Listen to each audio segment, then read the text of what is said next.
This story took place near Parksburg, West Virginia, years ago when my dad was a young teenager. He is now 54. My dad, one of his cousins, and a few friends often went camping in the woods located behind a house in which my dad grew up. My dad knew these woods like the back of his hand. They wanted to go a little farther this time and check out what lay beyond that which he was already familiar. While deep in the woods, it started raining very hard, and they ended up getting lost. They came upon an old abandoned house sitting in the middle of the woods, so they decided to go in and take shelter from the rain. By this time it was dark, so the only lights they had were flashlights. My dad told me he hesitated on going in because it looked like there were bullet holes in the door, but they ended up going in anyway. They explored the house, as boys do. It had a very narrow hallway, 3 small rooms upstairs, a living room downstairs, and a small kitchen. He said there was what appeared to be a dirt cellar with the entrance in the kitchen. They were not brave enough to go down there. When the boys took their camping gear off and went upstairs to explore, they heard what sounded like heavy footsteps, and the front door slammed downstairs.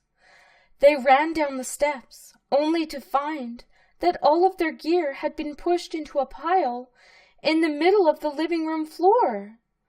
They were terrified, but by this time it was storming so hard that they could not possibly trudge through the woods, so they decided against their better judgment to stay.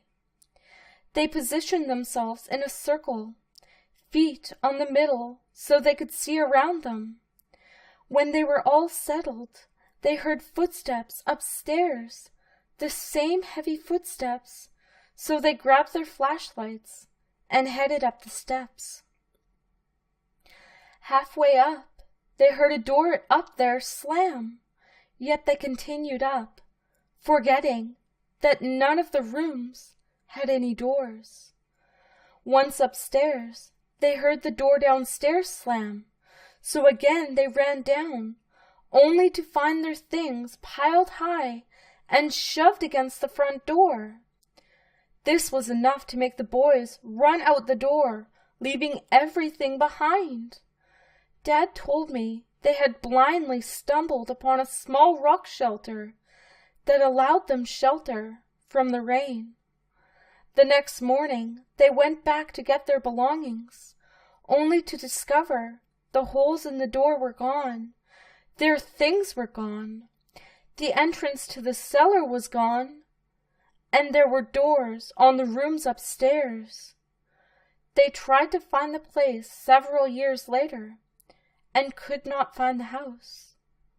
My dad still gets goosebumps, and his hair still stands on end when he talks about it.